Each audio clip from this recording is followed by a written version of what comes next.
Hello friends, welcome to Uday traditional arts. ఈ రోజుటి వీడియోలో నేను నేర్పించబోయేది డూడుల్ ఆర్ట్ ఫ్లవర్. ఈ డూడుల్ ఆర్ట్ ఫ్లవర్ చాలా కామన్గా ఉంటుంది, అలాగే యూనిక్గా ఉంటుంది. చూడ్డానికి ఆర్డినరీ ఫ్లవర్ లాగా ఉంటుంది, బట్ ఇందులో లైన్ వేరియేషన్స్ చాలా ఇంపార్టెంట్. ఒక ఫ్లవర్ డూడుల్ ఆర్ట్లో లైన్స్ అనేది ఎంత ఇంపార్టెంట్ అంటే, ఒక లైన్ ఫార్మింగ్ ఏ విధంగా అయితే వస్తుందో ఫ్లవర్ డిజైనింగ్ కూడా అదే విధంగా వస్తుంది.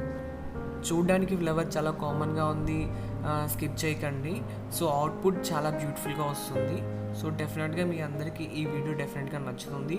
ఇందులో నేను కలరింగ్ పార్ట్ కూడా యూజ్ చేస్తున్నాను. అలాగే ఈ ఫ్లవర్లో హాఫ్ పార్ట్ వచ్చి కలంకారీ ప్యాటర్న్ యూజ్ చేస్తున్నాను. అలాగే మిగతా హాఫ్ పార్ట్లో నేను డూడుల్ ఆర్ట్ని యూజ్ చేయబోతున్నాను. ఇందులో నేను యూజ్ చేస్తున్న కలర్స్ అన్నీ యాక్రిలిక్ కలర్స్ మాత్రమే. నేను సింగిల్ కలర్ మాత్రమే యూజ్ చేస్తున్నాను, అది ఎల్లో కలర్ కూడా గోల్డెన్ ఎల్లో యూజ్ చేస్తున్నాను. అది ఓన్లీ బ్యాక్గ్రౌండ్ మాత్రమే యూజ్ చేస్తాను. మిగతా బ్యాక్గ్రౌండ్కి అంతా నేను Kalamkari pattern plus doodle art ప్యాటర్న్ని యూజ్ చేయబోతున్నాను.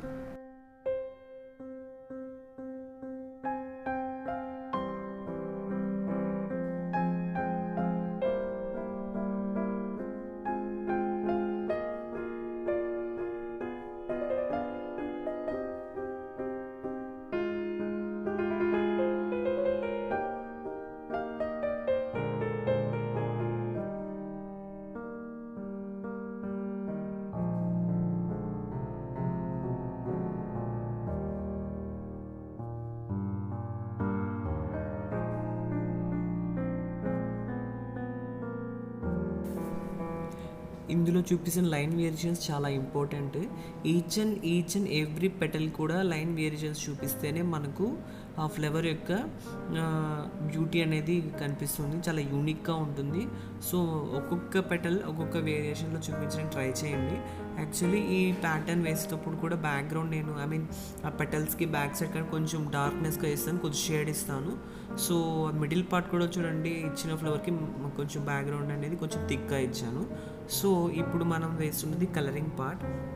యాక్చువల్లీ ఈ కలరింగ్ పార్ట్ నేను ఫస్ట్ ఎక్కువ కలర్ తీసుకొని చేద్దాం అనుకున్నాను, బట్ యాక్చువల్లీ ఇప్పుడు మీరు చేయాల్సింది ఏంటంటే కలర్ని చాలా లైట్గా కలరింగ్ తీసుకోండి. అంటే ఒక pinch of water, 2-3 drops of water తీసుకుంటే జస్ట్ ఒక పించ్ ఆఫ్ కలర్ తీసుకొని ఫస్ట్ లైట్ షేడింగ్ వేయండి.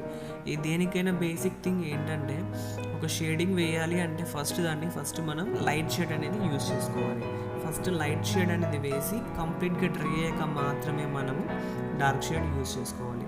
లేదు మనం కంప్లీట్గా ఫస్ట్ డార్క్ షేడ్ యూజ్ చేసుకుంటామంటే అది కొంచెం క్రిటికల్గా ఉంటుంది, ఒక్కొక్కసారి డ్రై అయ్యే ఛాన్సెస్ ఎక్కువ ఉంటాయి. సో అందుకని ఫస్ట్ లైట్ కలర్గా షేడ్ తీసుకున్న తర్వాత మాత్రమే మీరు డార్క్ షేడ్ తీసుకోండి. అండ్ డార్క్ షేడ్ వేస్తున్న ప్రతిసారి వాటర్తో డిప్ చేసి ఈవెన్గా స్ప్రెడ్ చేసుకోండి. అంటే ఈ లైట్ కలర్లో ఈ డార్క్ కలర్ మెర్జ్ అవుతుందా లేదా అనేది చూసుకుంటూ కలరింగ్ పార్ట్ని కంప్లీట్ చేయాలి.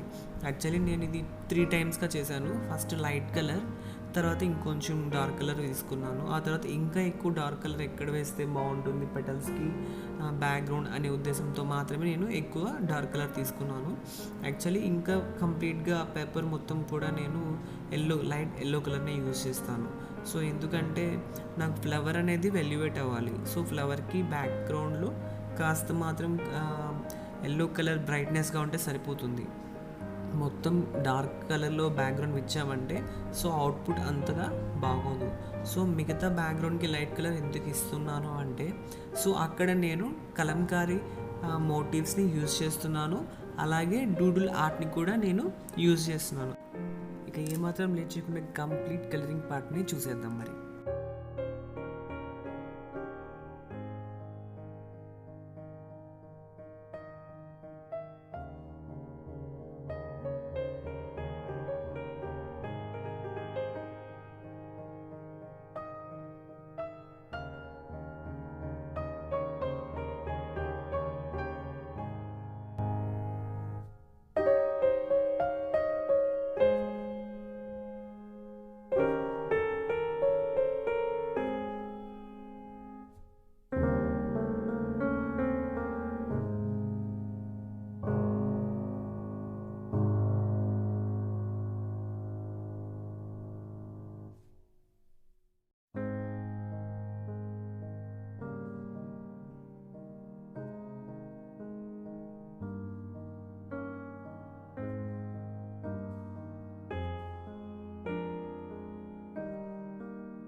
సో ఇక్కడ నుండి కలంకారీ మోటివ్స్ స్టార్ట్ అవుతాయి.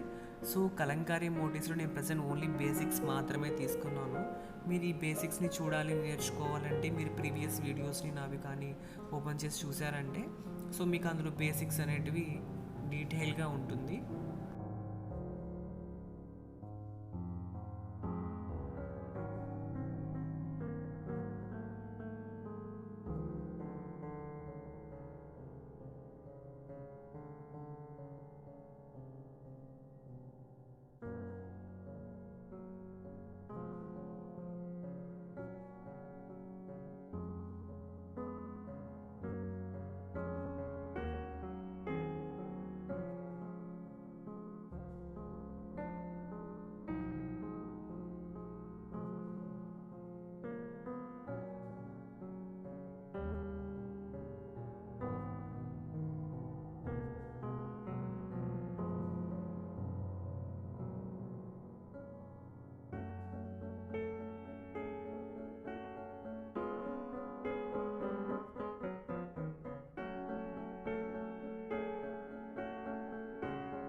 ఇక్కడ నుండి డూడుల్ ఆర్ట్ మోటివ్ స్టార్ట్ అవుతుంది. యాక్చువల్లీ నేను మొత్తం మోటివ్ తీసుకోవట్లేదు, ఒక సింగిల్ మోటివ్ మాత్రమే తీసుకుంటున్నాను. ఇందులో వెరైటీస్ ఆఫ్ పెటల్స్ షేప్ని యూజ్ చేస్తున్నాను. సో ఇందులో బిగ్ పెటల్, స్మాల్ పెటల్ షేప్లో తీసుకుంటాం యాక్చువల్లీ. సో ఇది కంప్లీట్గా ఇలా పెద్ద పెద్దగా ఒకటి స్మాల్ అండ్ బిగ్ టైప్ పెటల్లో అరేంజ్ చేసుకోవాలి. వన్స్ అరేంజ్ చేసుకున్నాక మాత్రమే దాని ఇన్నర్లో మన ఫ్లవర్కి ఏ విధంగా అయితే లైన్స్ ఇచ్చామో అదే విధంగా ఆ షేప్ తగ్గట్టు లైన్స్ని ఇంటర్నల్గా కూడా ఇస్తూ షేప్ని కరెక్ట్గా మెయింటైన్ చేస్తే ఈ అవుట్పుట్ చాలా నీట్గా వస్తుంది. యాక్చువల్లీ ఇప్పుడు నేను కంప్లీట్గా మొత్తం వేసినంతగా yellow colour dark and light ఎందుకు వేసాను అంటే, ఇవి వేయడం వల్ల ఏమవుతుందంటే లైట్ షేడ్ ఇవ్వడం వల్ల ఈ బ్యాక్లో ఉండే ఈ డూడిల్ ఆర్ట్ కూడా కొంచెం ఎక్స్పోజ్ అవుతుంది అనమాట. సో కలరింగ్ పార్ట్లో నేను ఫ్లవర్కి ఏం కలర్ టచ్ చేయలేదు, జస్ట్ ఎందుకంటే నేను ఏదైతే చూపించాలనుకుంటున్నానో యూనిక్గా కేవలం అది మాత్రం నేను వైట్ బేస్ మీద వదిలేసాను. మిగతాది మాత్రం జస్ట్ బ్యాక్గ్రౌండ్ కలరింగ్ పార్ట్ మాత్రమే ఇచ్చాను. సో ఇలా కంపోజిషన్ చేసుకుంటే డెఫినెట్గా చాలా బ్యూటిఫుల్గా వస్తుంది. ఇందులో నేను కేవలం ఓన్లీ ఒక బాల్ పెన్ మాత్రమే యూజ్ చేస్తున్నాను, ఎటువంటి గ్లిటర్ పెన్స్ కానీ బ్లాక్ జెల్ పెన్ యూజ్ చేయలేదు. నేను నార్మల్ పెన్ యూజ్ చేస్తున్నాను. చాలామంది అడిగారు ఏం పెన్ యూజ్ చేస్తున్నారని. సో ఇందులో లైన్స్ చూసారా, లైన్స్ కూడా ఈవెన్ యూనిక్గా ఉండాలి. అలాగే ఒక స్లైడ్లో వేరియేషన్ అది ఏ షేప్లో అయితే వస్తుందో అదే షేప్లో మాత్రమే వచ్చే విధంగా మాత్రమే ఆ లైన్ కంప్లీట్గా ఫిల్ చేసుకున్నప్పుడు మాత్రమే అవుట్లుక్ వస్తుంది. కొంచెం లైన్స్ అటు ఇటు గ్లమ్సీగా ఉంటే మాత్రం అవుట్లుక్ అనేది నీట్గా ఉండదు. సో లైన్స్ వేసేటప్పుడు కాస్త జాగ్రత్తగా డ్రా చేయండి. ఫస్ట్ టైం నా ఛానల్ని విజిట్ చేస్తున్నారు, మర్చిపోకుండా నా ఛానల్ని సబ్స్క్రైబ్ చేయండి, లైక్ చేయండి, షేర్ చేయండి. మర్చిపోకుండా బెల్ ఐకాన్ని యాక్టివేట్ చేసుకోండి, ఎందుకంటే నేను చేసే కొత్త వీడియోస్ మీకు నోటిఫికేషన్ రూపంలో డెఫినెట్గా వస్తుంది. And thank you so much for your love and support. This is Uday and signing off. Will you meet and next video soon.